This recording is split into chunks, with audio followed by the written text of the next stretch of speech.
जय जोहार साथियों, मैं किशन राज भील।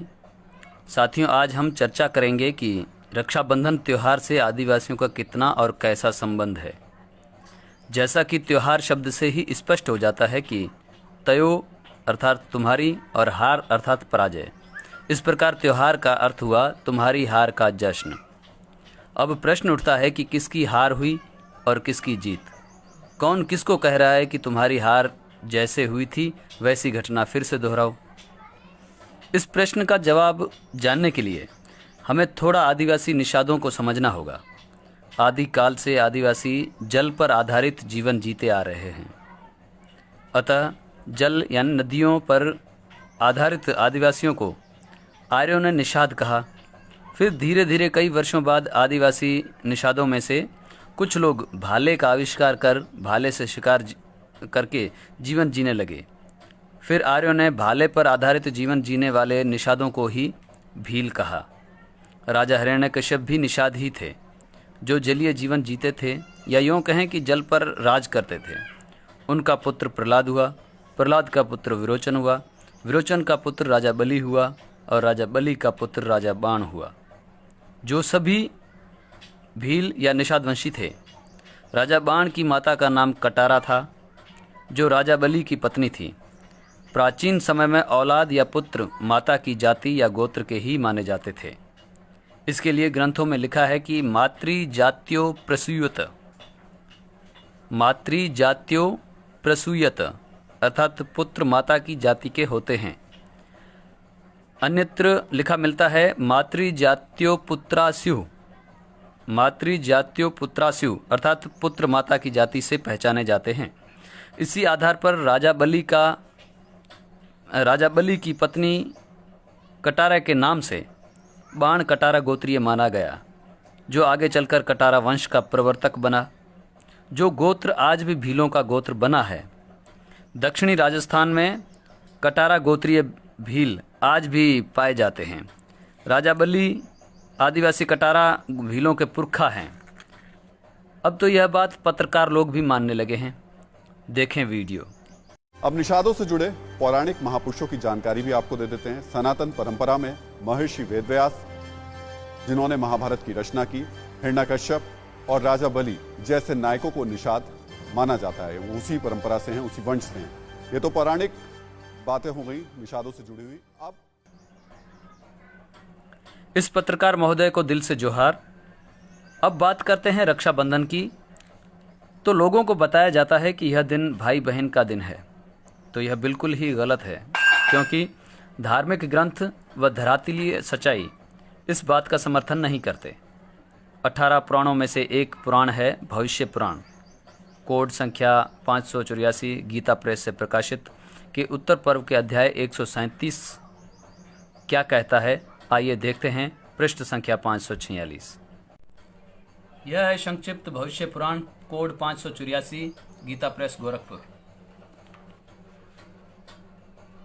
उत्तर पर्व, पृष्ठ संख्या 546, संक्षिप्त भविष्य पुराण। श्रावण पूर्णिमा को रक्षाबंधन की विधि। प्राचीन काल में देवासुर संग्राम में देवताओं द्वारा दानव पराजित हो गए। दुखी होकर वे दैत्यराज बलि के साथ गुरु शुक्राचार्य के पास गए और अपनी पराजय का वृतांत बताया। इस पर शुक्राचार्य बोले, दैत्यराज, आपको विषाद या दुख नहीं करना चाहिए। दैववश यानी संयोगवश काल की गति से, समय की गति से जय पराजय तो होती ही रहती है। इस समय वर्ष भर के लिए तुम देवराज इंद्र के साथ संधि कर लो, क्योंकि अब ध्यान देने की बात है, क्योंकि इंद्र की पत्नी सच्ची ने इंद्र को रक्षा सूत्र बांधकर अजय बना दिया है। वापस पढ़ें। इंद्र की पत्नी सच्ची ने इंद्र को, मतलब पत्नी ने पति को रक्षा सूत्र बांधकर अजय बना दिया है। उसी के प्रभाव से दानवेंद्र, तुम इंद्र से पराजित हुए हो। इससे स्पष्ट होता है कि इंद्र को इंद्र की पत्नी सच्ची ने राखी बांधी, तब से इस दिन की शुरुआत हुई। अर्थात यह दिन पति पत्नी का है, न कि भाई बहन का। तो फिर भाई बहन का भ्रम कैसे फैलाया, आइए जानते हैं।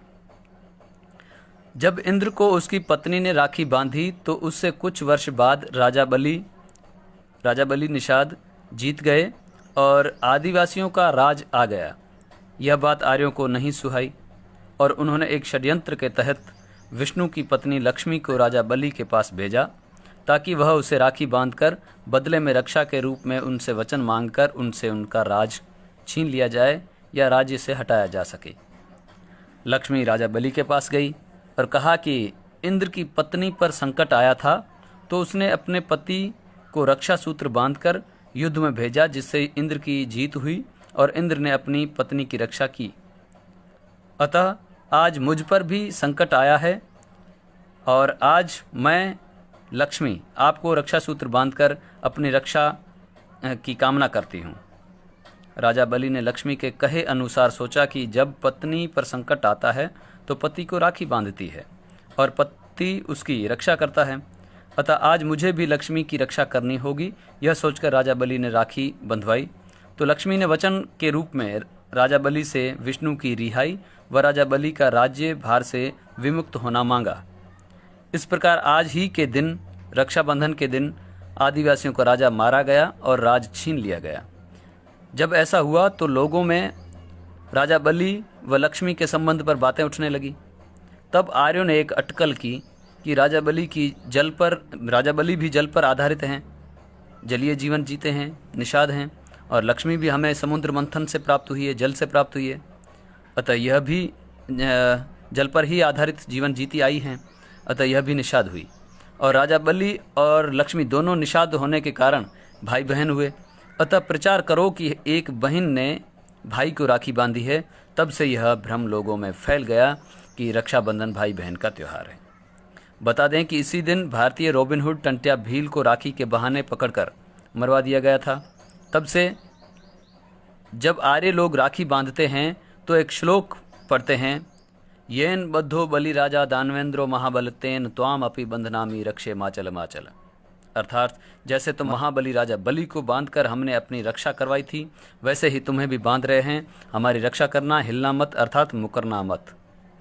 मुझे लगता है कि अब आप समझ गए होंगे कि किसकी हार का दिन है यह रक्षाबंधन। क्या आदिवासियों की यह दिन मनाना चाहिए? मैं पिछले 2 साल से राखी नहीं बंधवाता, क्योंकि मैं जानता हूं कि भाई बहन का रिश्ता खून का रिश्ता होता है। यह रिश्ता किसी धागे का मोहताज नहीं है। मेरी नज़र में यह दिन आदिवासियों के लिए काला दिन है। जोहार भारत वार्षिक चेतना प्रथम कैलेंडर है जिसमें रक्षाबंधन की जगह राजा बलि बंधन लिखा गया है, न कि रक्षाबंधन। सभी साथियों को जोहार।